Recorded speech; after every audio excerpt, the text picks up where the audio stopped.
Basically, it's a tournament where all the best players in the world from different countries and everything come in the same room and play the game that we all love. I am Jace Ballard. And I am Stoneforge Mystic. It's just a really amazing game. It's just mind-boggling to even think about. I guess the rest is history.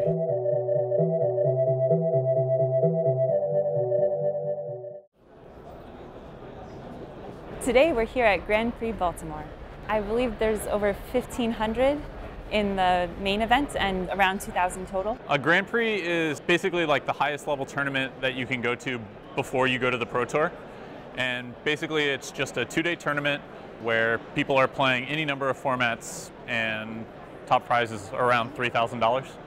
It's pretty hectic. You know, right now I started the day with 2 buys, so it's pretty simple for me right now. Just kind of get to relax, get some food, watch the games. But afterwards, you basically go from game, and you have to go find your pairings. So you have to wade through a crowd of people, and then you go back to playing, and you do this for the next 7 hours. It's a lot of fun. I'm playing Frights, which is the French Unburial Rights deck that Raphael Levy's team came up with for Pro Tour Dark Ascension. The deck's a 5-color deck. It has a very diverse mana base with mostly Scars lands. It's using Mulch, Faithless Looting, and Tracker's Instinct to put mythic rares into the graveyard and hopefully Unburial Rights them. It also accelerates them into them with a lot of mana creatures, so it does a good impression of a ramp deck as well. Elesh Norn's the base one. Plays 4 Elesh Norn. In the main deck plays Inferno Titan and Wormcoil Engine. I think that the deck is very good. It's possibly broken. I think people now know the deck exists, but they don't realize just how powerful it is. Until people realize what they need to be doing against it, I think this deck's an excellent choice, so that's why I'm playing it today. I am playing Red-Green Birthing Pod. The way the deck works, basically, is that there are a number of 1-drops that help you accelerate into Birthing Pod, which is the main spell. That's both a source of card advantage and makes it difficult for opposing players to play around it. One of the strong strengths of the deck is that you sacrifice a creature to find the next one up the chain, and because you have so many different unique solutions within the deck, it's very hard for your opponent to predict what you're going to do, as well as you have multiple solutions to what they do to you. The deck has numerous win conditions. Normally, if you have a very quick deck, you can start off by playing your Strangleroot Geist, which has haste, so you can attack for 2 on turn 2. After that, you can pay Chandra's Phoenix on turn 3 and attack for 5, which will put your opponent down to 17 life. On turn 4, providing that you still have an open field, you can play a Hellrider, which also has haste. When you attack with those 3 creatures, you will trigger Hellrider, which deals 3 damage to them, putting them at 10. And then it'll take 3 plus 5 damage, putting them at 2 life on turn 4.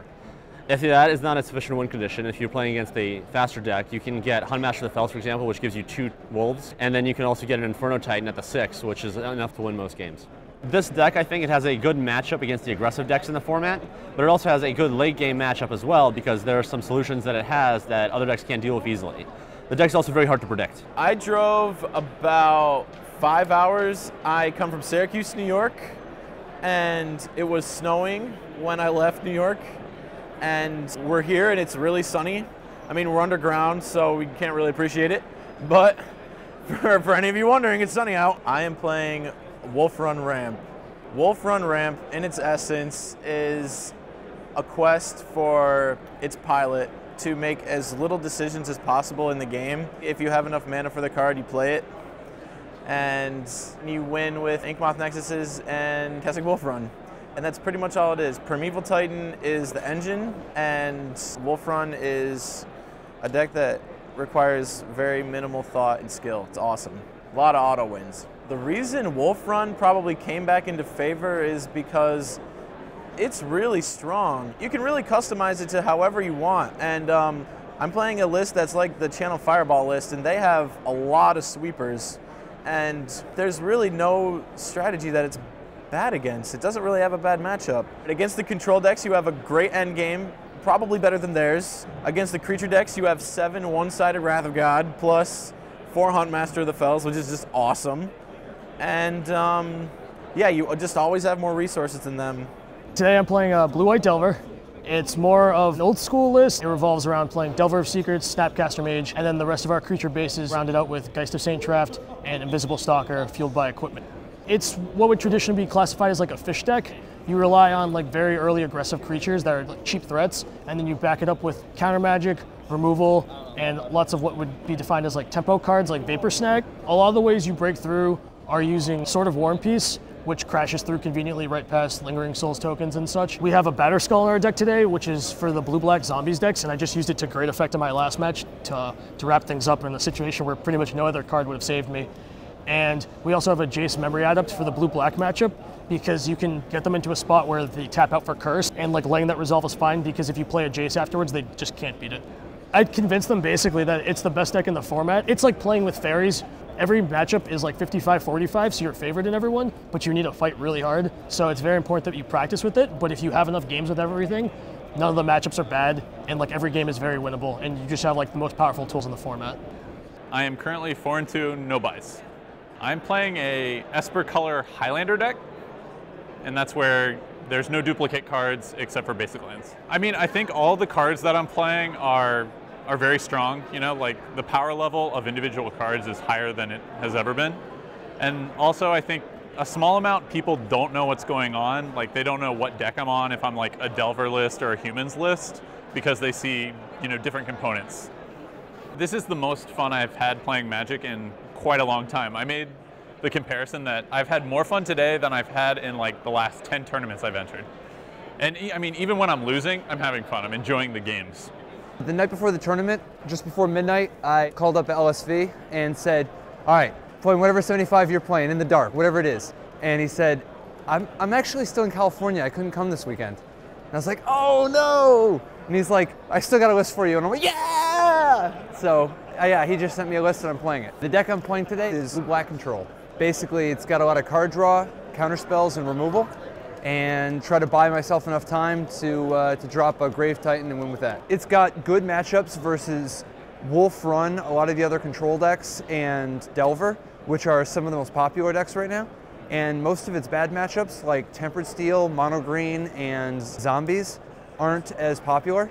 And it's good against Reanimator, which is on the rise. The only like really popular mainstream deck that it struggles with is Humans, but even that one is relatively close. So yeah, basically just that for this week anyway, most of its bad matchups aren't that popular and most of its good matchups are. From the looks of it, a lot of other people at the top tables are playing a similar strategy, and I think it was the right strategy to play this weekend. Everyone has nicknamed the first couple rounds the Gauntlet. Those are the people who don't have buys. They always come in with the random decks, and you don't really know how to play against them. It was an intense grind. After the first day, I was just exhausted. So it's competitive, extremely competitive. You have to take into account blocking, sideboarding, all that stuff that might, you know, get F&M you can get away with. Here, it just doesn't happen. I'm playing a special build that I made of black-white tokens. It hadn't placed a lot. They tried to hype up Sorin and they found it in control decks. I didn't really like that. I was trying to play Delver. I wasn't good enough to play Delver. I knew I wouldn't do anything with this GP. So I wound up the night before. I built black-white tokens about 2 weeks ago. I never played it. I didn't like the deck. And one of my friends came with a blue-black list, and he's like, this is what the pros are running. So I played it with my Delver. I was getting beat out like crazy. I didn't have a chance. I said, if I beat the Gauntlet, if I get 4-0 or whatever, I'm going to play series decks. I can't beat them. Played it with black-white tokens. It was just crushing the blue-black deck. So I was like, this is what I have to play if I expect to do anything in this GP. Basically, you have 4 types of cards. You have your Anthems. Anthems are Heroes, Sorins, and all your actual Anthem cards, Honor of the Pure and Intangible Virtue. You have your Token Producers, which are all your Lingering Souls, your Midnight Hauntings, your Gathers. Then you have Shrines. Loyal Legions, I main deck them. I run 3. They're really, like, against control and everything, they're a blowout. Blue-black control can't remove the Shrine, so usually you can just tick it up and by the end of turn, pop it and kill them, swing out for 20 life, and then you just have lands. So those are the 4 types of cards in the deck. One of my friends said it perfectly. It's ABC Magic. For the people that can't make the right line of play every single time, this deck's really forgiving. You just need to know the basics of Magic, and you just need to know how to keep yourself gassed up. The problem is people, you know, get excited with tokens. There's an aggro version with Champion where they rush out everything on the board and it just gets blown up by day. I didn't want that to happen. My deck is super resilient to the sweepers. I've gone through Corrosive Gales, I've gone through Ratchet Bombs, I've gone through Curses, I've gone through... Black Sun Zeniths has been cast on me more times than I care to count. And I'm you know, and still in contention for top 8. So I think for the basic Magic player, this is the perfect deck. Grand Prix are great because you're invited. Everyone's invited. You don't have to qualify for a Grand Prix. So it's a high-level competition that you can experience. You meet a lot of great players. You get a lot of good play experience. So, I mean, it just really has tons to offer for everyone, you know, whatever you like. There's other things going on. There's artists here. There's, you know, tons of vendors, lots of trading, side events. It really just has everything. I think it's really cool All my opponents have been really awesome. I saw some blowouts and some people just went on tilt. I'm trying to take everything with a grain of salt. I've enjoyed everything from it. If you haven't gone to a GP, you should go to a GP.